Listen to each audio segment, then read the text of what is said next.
আল্লাহর হাবিব বললেন, ক্ষমাও করে দিলাম, ক্ষমাও করে দিব, আর তোমার জন্য আল্লাহ দ্বীনের দরজা খোলা আছে। সুবহানাল্লাহ কইবেন না?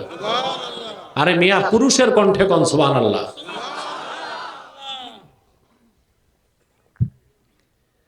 বলবেন আপনি কি আমাদের মহিলা ভাবছেন নাকি? না, পুরুষ তো সুপুরুষ হইতে হবে, না কাপুরুষ? সম্মানিত সুধী, ওয়াহশী বললেন, ইয়া রাসূলুল্লাহ সাল্লাল্লাহু আলাইহি সাল্লাম, লা উসলিমু হাত্তা আসমা'a কালাম আল্লাহ। আমি মুসলমান হলে আল্লাহ আমাকে মাফ করবেন ওহির মাধ্যমে যতক্ষণ আল্লাহ না বলবেন, আর আপনার নূরের জবান থেকে দুই কানে না শুনবো, আমি মুসলমান হব না।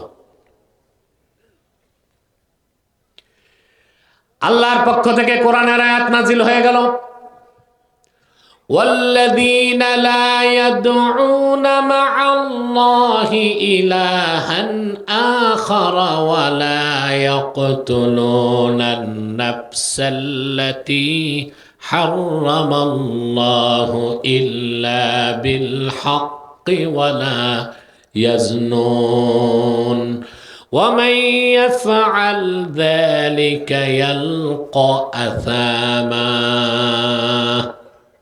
আল্লাহ পাক ঘোষণা করলেন, আর যারা আল্লাহর সঙ্গে অন্যকে ইলাহ বলে ডাকবে না, মানুষকে হত্যা করবে না অন্যায়ভাবে, আর জেনা করবে না, তাদেরকে আল্লাহ মাফ করে দিবেন। ওয়াহশী বললেন, ইয়া রাসূলুল্লাহ সাল্লাল্লাহু আলাইহি সাল্লাম, ইন্নী আশরাকতু বিল্লাহ ওয়া কাতালতুন নাফসাল্লাতী হারামাল্লাহু ইল্লা বিল হাক্কি ওয়া জানাইতু। আমি তো শিরক করছি, আপনার আপন চাচাকে শহীদ করছি, জেনা করছি কতবার, আমি তার হিসাব নাই। তো মুসলমান হয়ে লাভ কি? আল্লাহ তো মাফি করবেন না। আবার আয়াত নাজিল হয়ে গেল, আল্লাহ ঘোষণা করলেন, ইল্লা মান তাবা ওয়া আমানা ওয়া আমিলা আমালান সালিহান ফাউলাইকা ইউবাদদিলুল্লাহু সাইয়্যাতিহিম হাসানাত ওয়া কানাল্লাহু গফুরার রহিমা। আল্লাহ রাব্বুল আলামিন ঘোষণা করলেন, তবে হ্যাঁ, যারা তওবা করবে, শিরক কুফর ছাড়বে, ঈমান এনে হৃদয়কে পবিত্র করে নিবে, সুবহানাল্লাহ বলবেন না? নেক আমল করবে, আল্লাহ তাদের বিগত জীবনের যত গুনাহ আছে, শিরকের গুনাহ, কুফরের গুনাহ, অন্যায়ের কাজ, জেনার গুনাহ, সব আল্লাহ মাফ করে দিবেন।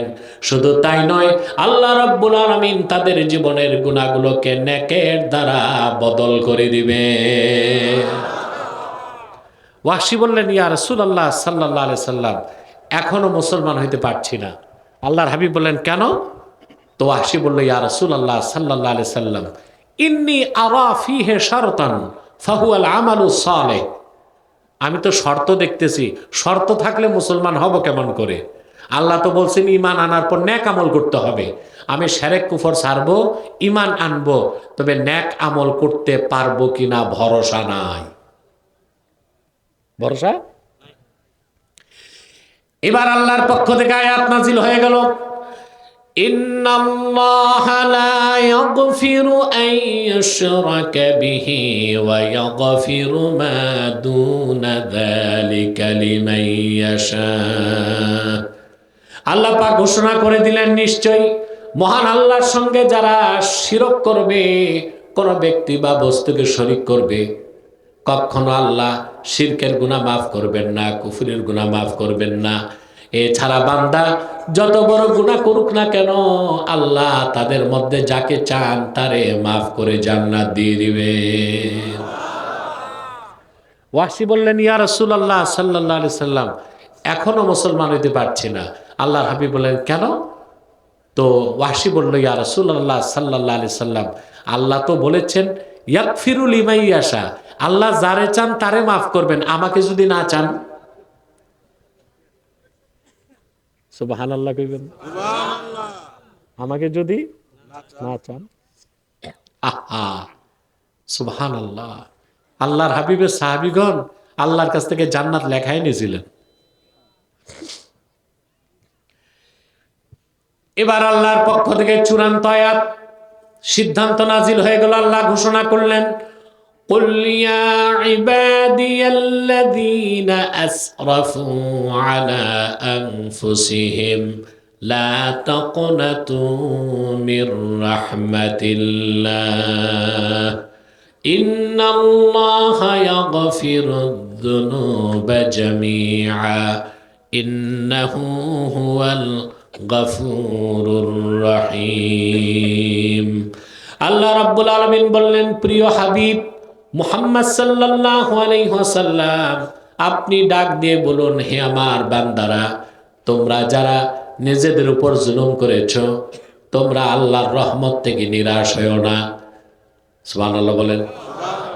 যদি তোমাদের আমল নামায় শিরক আর কুফর না থাকে, আল্লাহ তাআলা ইচ্ছে করলে সব গুনাহ মাফ করে দিবে।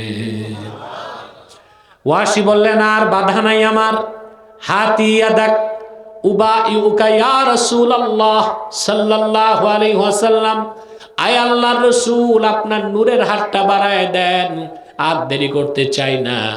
ওই হাতে হাত রেখে আমি আপনার দিনের কালেমা পড়ে এক্ষুনি মুসলমান হয়ে যাব। ঈমান এনে ওয়াহশী মুসলমান হয়ে গেলেন। বলেন সুবহানাল্লাহ।